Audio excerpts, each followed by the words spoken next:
Hace el siguiente procedimiento. El bebé comienza a llorar y como la mamá tiene que salir, pues le colocan al lado del bebé una blusa de la mamá y el bebé por el olor de la blusa reconoce la presencia de la mamá y se tranquiliza. Mire, entonces, bueno, pues Jacob, como ya era un hombre muy anciano y ciego, por el olor trataba de reconocer y de distinguir a sus hijos Esaú de Jacob. Y bueno, cuando lo llamó para bendecirlo, se acercó Jacob, no era Esaú, se acercó Jacob. Isaac preguntó, Esaú, hijo mío, ¿eres tú? Y Jacob le respondió, sí, padre, soy yo. Entonces Isaac le dijo, esta es la voz de Jacob, pero es el olor de mi hijo Esaú. Le dijo, ven para bendecir. Miren, le creyó. Entonces, pues así fue como Jacob se convirtió en el heredero de Isaac, el heredero de la bendición, de la promesa, sobre todo, más que el heredero de los bienes materiales. Por eso es que aquí en el árbol genealógico aparece más destacado Jacob que Esaú. Y de hecho, de Jacob luego vienen las 12 tribus de Israel. Acuérdense, de los 12 hermanos, junto con José, eran hijos de Jacob. Muy bien, aquí ustedes tienen este resumen de la historia de Jacob y de Esaú. Dios por eso le cambió también el nombre a Jacob y le puso el nombre de Israel, porque un día, mientras Jacob pastoreaba su rebaño, se le apareció un ángel del Señor y dice la Biblia que Jacob comenzó a combatir, a luchar, a pelear contra el ángel y que Jacob era muy fuerte, muy valiente, que por más que el ángel le hirió el tobillo y todo lo demás, Jacob no se daba por vencido. Entonces Dios, al ver su valentía, su coraje, su fuerza, le dijo, ya no te vas a llamar Jacob, ahora te cambio de nombre y tú te vas a llamar Israel. Y por eso les decía, Jacob e Israel son la misma persona, pero con nombres diferentes. Muy bien, luego ya les comenté el relato de la historia de José y sus hermanos, que fue vendido a Egipto y más tarde en Egipto se convirtió en un hombre muy poderoso. Segunda etapa del pueblo de Israel, el éxodo. ¿Qué dijimos que significaba éxodo? Pues éxodo simplemente significa la salida de una gran cantidad de gente de un lugar a otro lugar. Entonces viene el éxodo. Y el personaje principal aquí es Moisés. ¿Por qué Moisés? Porque Moisés es el que se encarga de liberar al pueblo de Israel de la esclavitud de Egipto. La historia de Moisés es interesantísima también. A ver, ¿quién se acuerda un poquito así, en 10 segundos, en 20 segundos, la historia de Moisés? Incluso hay películas, muchas películas sobre Moisés. A ver, ¿quién levanta la mano? ¿Quién se acuerda algo de la historia de Moisés? Moisés fue el que liberó al pueblo de Israel. A ver, le doy Ajá. la palabra a Abel para que no se interrumpa. Moisés, Adelante, Abel, te escuchamos. Fue Moisés el que liberó al pueblo de Israel. Ya, ¿qué te acuerdas de la historia de Moisés? que vivía en Egipto, Bien. era como, era, no me acuerdo muy bien, pero algo es. A ver. Ok, a ver, Axel Pilay, ¿tú te acuerdas otros datos? Fue criada por la hija Que del fue faraón. criado por los egipcios, Bien, porque la mamá lo dejó en el río. ese es otro dato. Muy bien, ahí vamos armando la historia. Cuando era niño, resulta que el faraón mandó a matar Para los niños. a Todos los niños menores de 2 años. menores de 2 años. Entonces, pues Moisés era muy pequeñito y la mamá, para salvarle la vida y que no lo maten, lo Lo puso en colocó una canasta. en una canasta, en una cesta. Y lo dejó en el río y la encontró Lo la dejó hija en del el río. faraón. Exactamente. Y lo lanzó en el río para que se salve y que alguien más abajo por ahí lo encuentre y le salve la vida al niño. Entonces resulta que más abajo estaba la hija del faraón en el río, lo encontró al bebé y lo llevó al palacio del faraón para criarlo como si fuera su hijo. Por eso Moisés llegó a ser un príncipe muy poderoso de Egipto.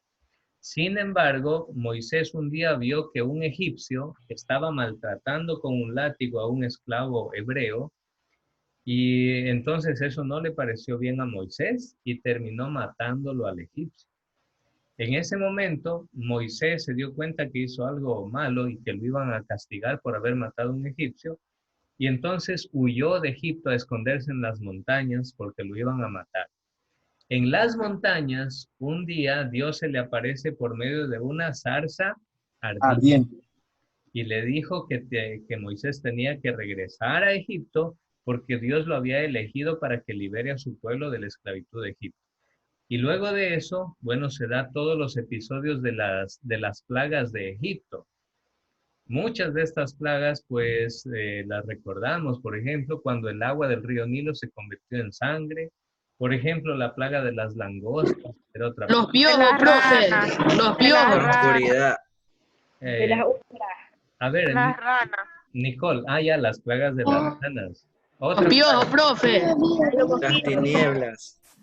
las tinieblas, muy bien. El último, el que La quitó El muerte. último vida fue al la hijo del muerte de faraón. los Excelente, Pero primogénitos las mediante el tinieblas ángel de la muerte. fue después. De la muerte. excelente. El ángel de las muertes. El ángel de la Eso fue muerte, después. el ángel de la muerte fue la plaga final, fue el Final, castigo final. porque el faraón no creía en Moisés. No le hacía caso. Esa es la última advertencia que le hice. Entonces, exacto. El ángel de la muerte se llevaba a los progenitores. No a los progenitores, sino a los A primogénitos. los primogénitos. Es diferente. Ya me equivoqué. Primogénito. El primogénito es el primer hijo de una familia, de un hogar, el hijo mayor. Ese es el primogénito. El progenitor, en cambio, es el padre, ¿sí? O los padres en este caso. Bueno, entonces, pues la última plaga fue precisamente el ángel de la muerte mató a los primogénitos de todo Egipto, incluido el hijo del faraón. Mató al hijo del faraón, profe. Esa fue la gota que derramó el vaso y ahí el faraón dijo, listo, no puedo más, váyanse, son libres, váyanse de aquí, todo el pueblo de los judíos, de los hebreos, todos los israelitas, váyanse, son libres, no puedo contra su Dios, es demasiado poderoso, vayan. Y los lo envió en libertad y ellos tuvieron que caminar por el desierto para llegar a Canaán. Pero resulta que no tuvieron que caminar por el desierto un día ni dos, sino 40 años. Imagínense. Y sobre todo les tocó caminar ese tiempo porque era un pueblo muy, muy rebelde a las órdenes de Dios. A cada rato se rebelaban contra Dios, se rebelaban contra Moisés. Y pues eso resultó que se perdían, se extraviaban en caminos. Dios les ordenaba que vayan por un lugar, ellos se iban por otro lugar. Se iban por ese lugar y encontraban guerras y tenían que pelear y mataban y morían. Era un caos por la rebeldía, la dureza del corazón de este pueblo de Israel. Sin embargo, Dios ahí los acompañaba. Dice la Biblia que Dios en el desierto, mientras caminaba, durante el día los acompañaba en la forma de una nube muy grande que los protegía del sol, porque el sol en el desierto, jóvenes, puede llegar a 45, 50 grados de temperatura cuando las arenas y las piedras se calientan. Increíble. 50 grados. ¿Quién resiste eso? Entonces, pues, Dios los acompañaba como una nube que les brindaba sombra y frescura. Y en la noche dice la Biblia que esa nube se transformaba en una columna de fuego y de luz que les daba calor y los iluminaba. Porque el desierto es así. En el día tiene 50 grados de temperatura, nadie aguanta eso. Y en la noche, en cambio, las temperaturas pueden bajar incluso a 0 grados centígrados. Increíble, así son los extremos de estos territorios del desierto. Bueno, pues uno de los acontecimientos más famosos fue cuando les tocó pasar por el Mar Rojo. Pues los egipcios venían persiguiéndolos para otra vez capturarlos y llevárselos a Egipto como esclavos. Entonces ahí Dios le dijo a Moisés, toma tu bastón, golpea las aguas, ordénale al Mar Rojo, dile que se separen las aguas. Y bueno, dice la Biblia que en ese momento comenzó a soplar un viento muy fuerte y el mar se dividió en dos partes. Y de un lado estaba una muralla gigantesca de agua y del otro lado otra muralla gigantesca de agua. Y por en medio pasó el pueblo de Israel, rumbo a la tierra prometida. Y cuando el ejército del faraón estaba en medio del mar, Dios ordenó que las murallas de agua se cierren y obviamente ahí murieron ahogados todos los soldados del ejército del faraón. Ahí se consolidó y ahí sí definitivamente y para siempre los israelitas, el pueblo de Dios, nunca más fue esclavo de Egipto. Miren, esta es la segunda etapa del pueblo de Israel, el éxodo. Viene una tercera etapa. Cuando ya estaban en el pueblo camino a la tierra prometida, murió ya Moisés. Recuerden que Moisés no entró en la tierra prometida, solamente la pudo ver desde lejos. Y después de Moisés, ¿cuál fue el líder después de Moisés? Josué, porque Moisés Josué, lo dejó Josué. Josué. Josué. Muy bien, excelente. El sucesor, el líder después de Moisés fue Josué. Y bueno, Josué guió a los israelitas para que entren a la tierra prometida. Ojo, se llamaba tierra prometida porque Dios les había prometido darles una tierra, dice la Biblia, que manaba leche y miel. ¿Qué quiere decir eso? Pues que era una tierra muy, muy productiva. Se producía la agricultura, la ganadería, había en abundancia. Entonces, bueno, pues ahí es donde ingresa de la mano de Josué, ingresa el pueblo de Dios a la tierra prometida, no sin antes, ojo, no sin antes librar muchas batallas, sobre todo en contra de los pueblos filisteos. Y aquí aparecen los famosos los jueces. Resulta que el pueblo de Israel constantemente caía en el pecado de idolatría. Entonces Dios se encargaba de escoger a varias personas, a varios jefes del pueblo de Israel para defenderlos y conducir al pueblo liderando. No eran reyes, eran jueces. Por ejemplo, de entre los jueces más famosos está, por ejemplo, el mismo Josué, era parte de los jueces. Estaba también Samuel, que era parte de los jueces también, y que eran personajes muy sabios, de mucha inteligencia y mucha sabiduría, que guiaban al pueblo, ¿sí? Rumbo a la tierra prometida. Después de eso, bueno, resulta que Samuel, que era un juez, es decir, un líder, era un juez del pueblo de Israel, Dios le dijo, tienes que ungir y escoger a un rey para que sea el rey de mi pueblo, porque el pueblo de Israel le pedía que le dé un rey. Dios les había dicho, pero ¿por qué me piden un rey? ¿Qué no se han dado cuenta cómo en Egipto, el rey de Egipto sometía con duros impuestos, con dura esclavitud a sus súbditos, y ustedes me piden un rey que no aprendieron nada de Egipto? Y entonces el pueblo de Israel, como era terco, era duro de cabeza y de corazón, les decía, no, no importa, danos un rey, queremos tener un rey, como los demás pueblos tienen un rey. Entonces, bueno, Dios accedió y le dijo al profeta y al juez Samuel, le dijo, listo, unge como rey a Saúl.